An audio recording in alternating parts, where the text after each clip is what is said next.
If you think about it, first and second down are mainly running downs, normally, depending on the offense. But to me, it's like, I think we should go Reuben, Malcolm Smith, and Navorro Bowmen on the first 2 downs. But then maybe on third down, depending if it's short, then maybe you leave in those guys because they're good on stopping the run. But if it's a passing down, I would take out Bowman and Malcolm Smith just because they can't cover so good. Are you listening?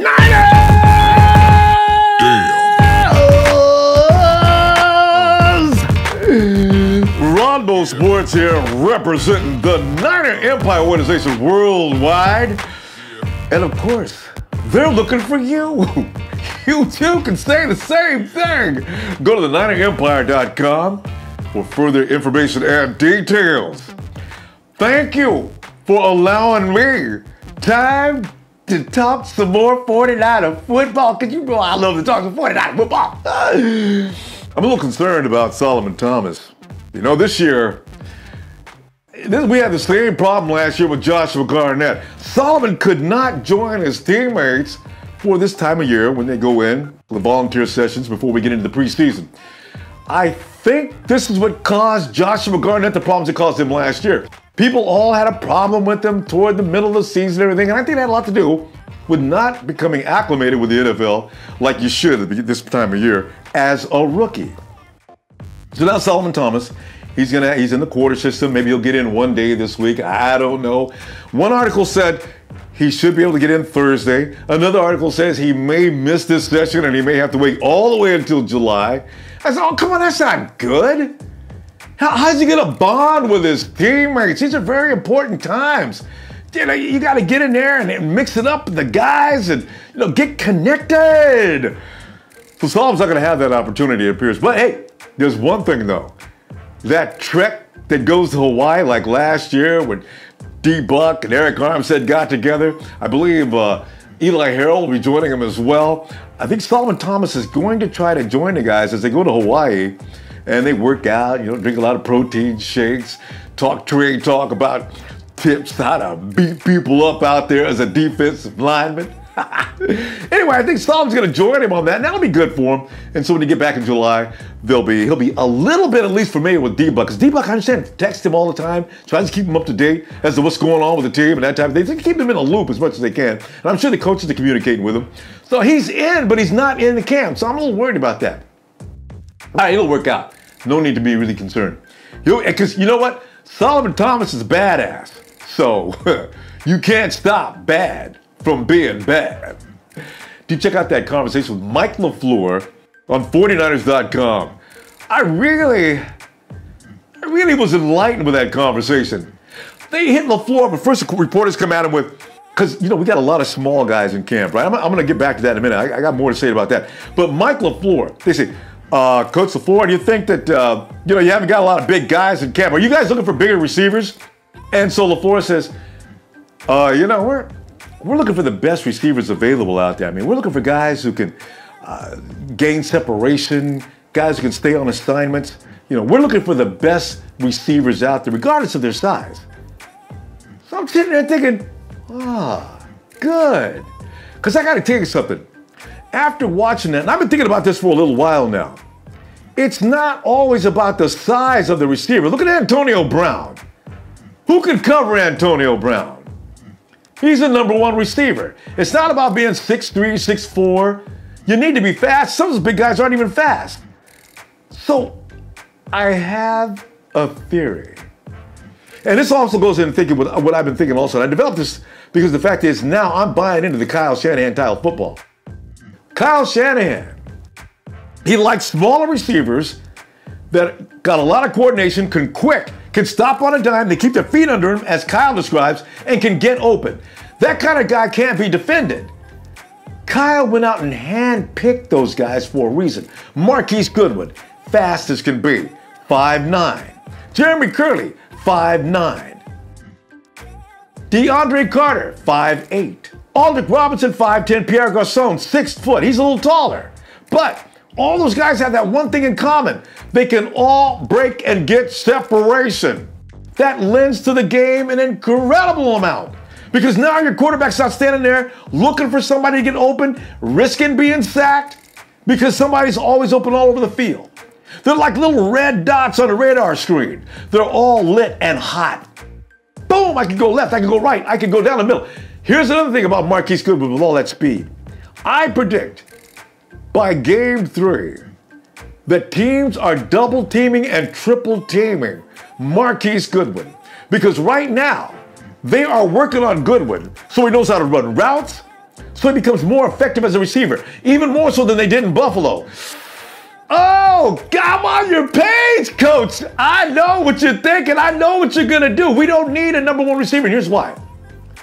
What if I have 4 or 5 guys that come in around 700, 800 yards each? That's better than having that one receiver. I looked at Julio Jones, 1,400 yards. I looked at the guy next to him, 600, I think it was Mohamed Sanu, 600 yards. It goes down the list, lower and lower. But what if I got a bunch of guys, 700, 800 yards? Now see, your DC can't make a plan. He doesn't know where you're coming from. Oh, I know where Kyle Shanahan's going. I see it getting ready to unfold. I'm loving it. Loving it. I can't wait till the season gets started. The theme this year, it's not about how big and tall you are. It's about who is the best receiver. Speed kills. Ronbo! Yo! Tall is overrated. I'm 1 foot nothing. And guaranteed, ain't a DB in the NFL that can stay with me. You ain't seen quick till you see me move. Goodell keeps refusing my applications. Better not let me in. You know, he can talk more smack. All they would do is bring a cat back. You say what? Yeah. Bring it on. I'll take them to school too. And I'm gone.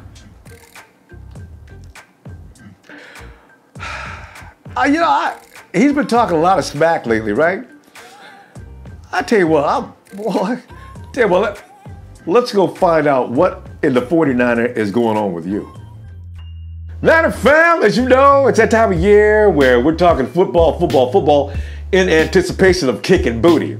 The last 2 years I've anticipated kicking booty, and we got booty kicked. But we got a defense now. There's Joey, man. Joey, what's up? What's up, guys? How you doing? Joey, it's like this, man.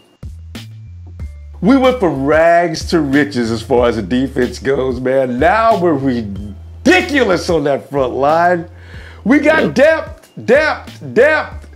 Joey, I was thinking about it because I've been wanting to get somebody else's input on this too, because you got all these positions, man. You got the will, the defensive end, the defensive tackle. You got 2. You got defensive ends. You got 2. Joe, man, play with it a little bit, man. How you gonna do? Because you got a rotation where we're never gonna get tired, man. Well, fill up those spots. Give me a couple of your own creations, because mine, I've been having fun with. I want to see what somebody else is talking about. What do you got going on, man? How you gonna rotate? I got what's we got? I would put Buckner on the end. Then I would put Solomon Thomas at the defensive tackle, with Mitchell on the other tackle position, and then Arik Armstead on the other outside linebacker. The defensive end. Sorry. Right. And then the Mike, I'd put Bowmen. Next to him, I'd put Reuben Foster, and then Malcolm Smith on the other side. You got any other combos? I would take out maybe Arik Armstead on 3rd down and put what I'd like to see on 3rd down. Maybe put on the 2 outside positions, put P to T on one side, and then put Elvis Dumervil on the other, and then put on the inside put Solomon Thomas and Arik Armstead. You know, you mentioned P to T. We got a new guy in camp, man. Is that Benny? What is that guy's name? We got a new guy, that 6'5" guy that we just got. He's an undrafted free agent that's supposedly paying a little. I think it's Jimmy. I wish I could think of his name right now. Jimmy Gilbert. Gilbert! Yeah. This guy. He looks good. Yeah, he looks good. I understand he's actually outplaying Peter, which shocks me, but they haven't had any pads on yet. So, you know, that'll be interesting. Like that combination. Did you throw Solomon Thomas in that combination you just had last time? Yeah, Armstead and Thomas at the tackle, and then on the outside go Dumervil and Peter T. Yeah, oh yeah. I can't wait to see Peter though, man, because I want to see more of him because I'm hearing about Jimmy Gilbert all the time, but we haven't heard about Peter yet. But I'm thinking it has more to do with not having enough. I don't know whether they put him on a second unit, first unit, or what, but we'll see more about that a little later because that's got to develop, man. Hey, this brings me to this question. Who are we going to be able to cut? You can't keep all these guys. We got depth. Some of them got to go. I've been worried about this the whole time. I wish they'd let us keep a 90-man roster, man. This is scary, man. Who can you get up on defense, though? On defense? Yeah, I mean, I know, right? Ooh, that's a tough one. Defense. Yeah. I don't know. I think you have 2 undrafted free agents. You got Jerome and you got who's the other guy? Colbert? No. Yeah, hey, you know what? Colbert and Jerome. Don't even worry about the secondary for now. Go to the front line. Who can you possibly get rid of in the front line? Ooh. Front line. Let me throw some names at you. Let me throw some names at you, and you make a choice. Chris Jones. Then you got Quentin Dial. These guys can play the same position. You stay with Dial and experience. Chris Jones outworks everybody out there. See, that gets real tough, right? At the big end, you've also got the man Tank Carradine.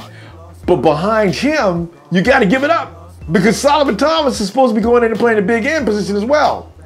I'd say Tank. I'd say probably Tank. You gonna keep Tank?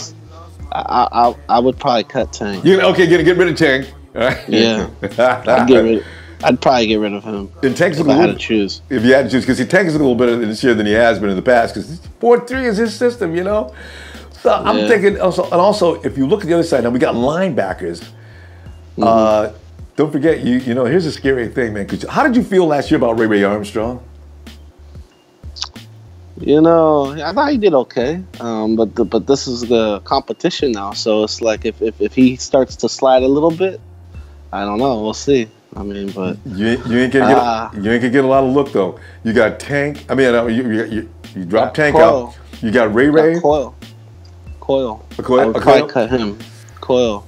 Yeah. Yeah, the guy that got the Hawks. Yeah, I don't know how much he's gonna fit into the Niner system because we got too many linebackers. The thing is, your special teams guys, because you know you got Dakota. You already got Dakota Watson though. You don't. How many do you need? That's true, but you know these guys that play special teams, they represent a unit that's going to save your frontline players. You gotta be careful. It's kind of like Ray is going to be up against. God, he's going to be up against. Let's see. Okay, I tell you what. Ray versus Eli Harold. Eli Harold. You get rid of Eli? Yeah, he can't stay healthy. High five on that. It's not that he can't stay healthy. He's had a bad foot for a long time. I didn't even know about it this year. He had it operated on recently.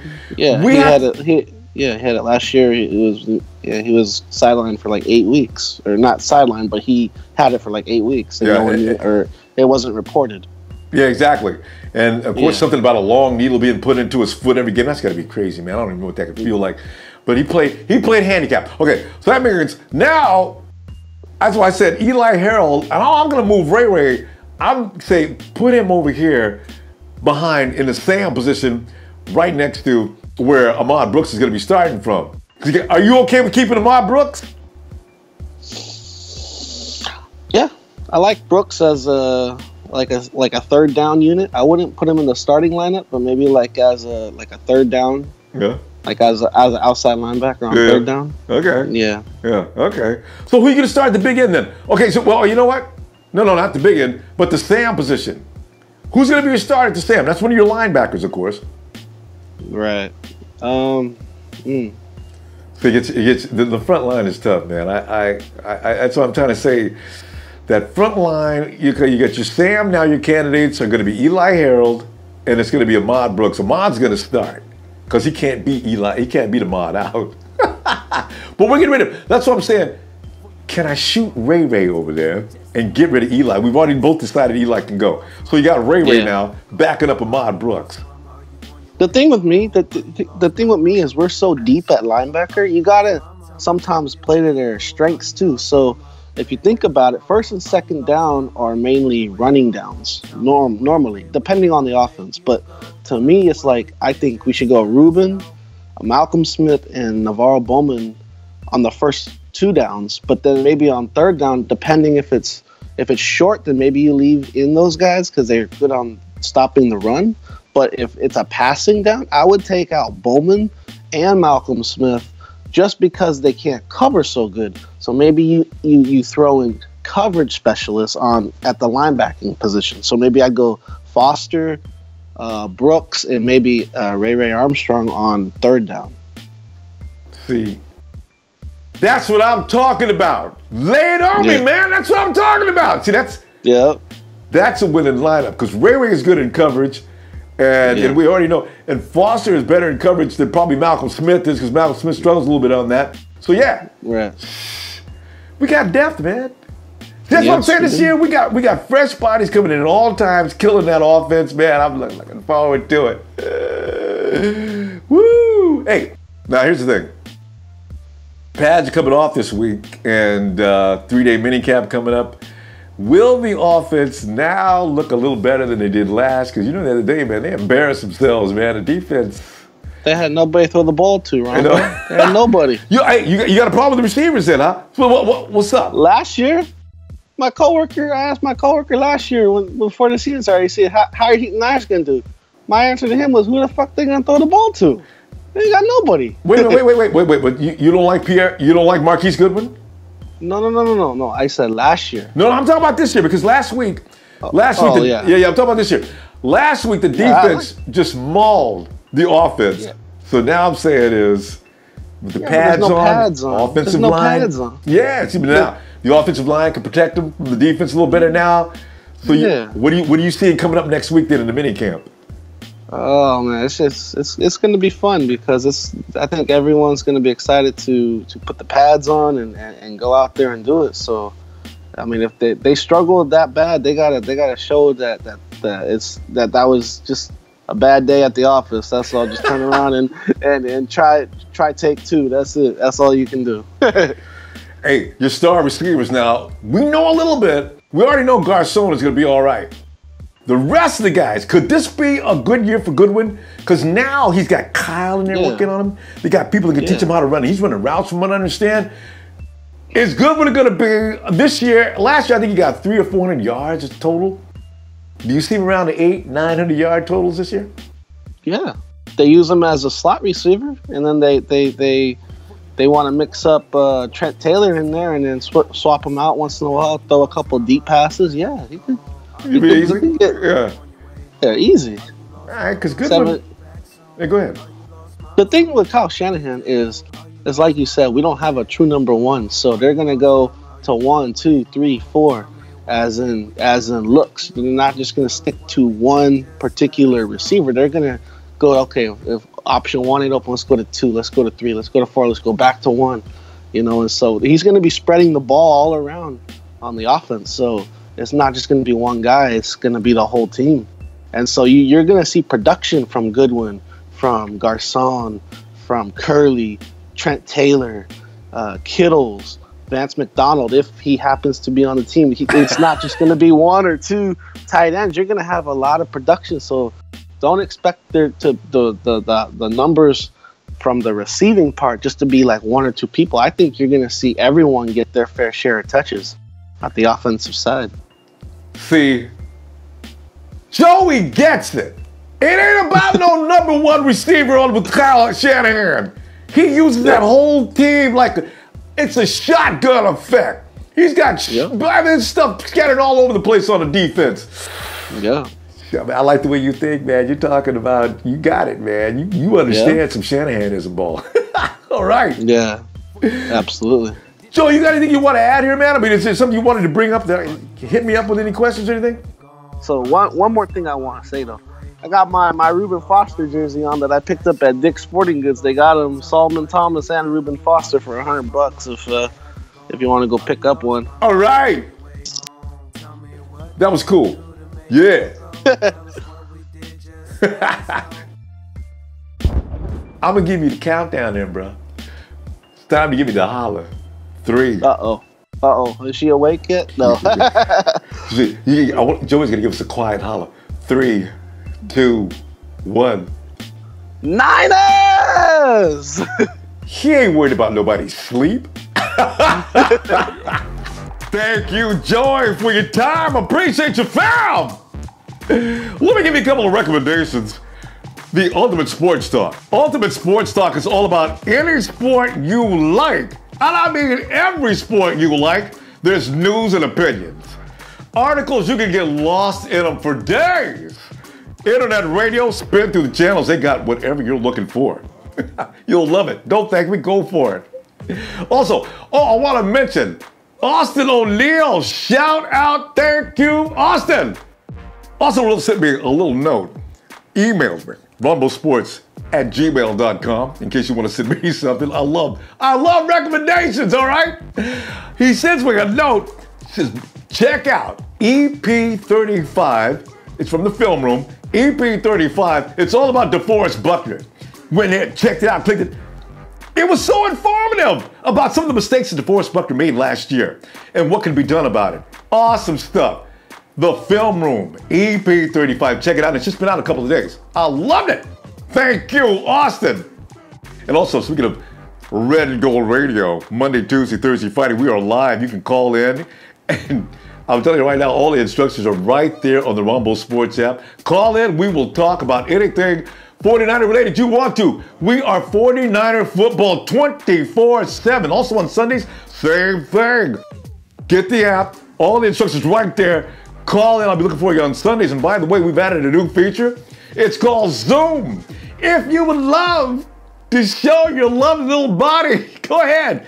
The Zoom instructions are right there on the app. They're real easy. Check them out. Zoom in. I love saying that. Zoom in on Sunday, and I'll be looking for you. We'll have a good old time. Oh, we got a special show coming up Saturday. I'll tell you about that on Red Gold Radio just to get you to tune in. You like that move? Red Gold Radio. See you then.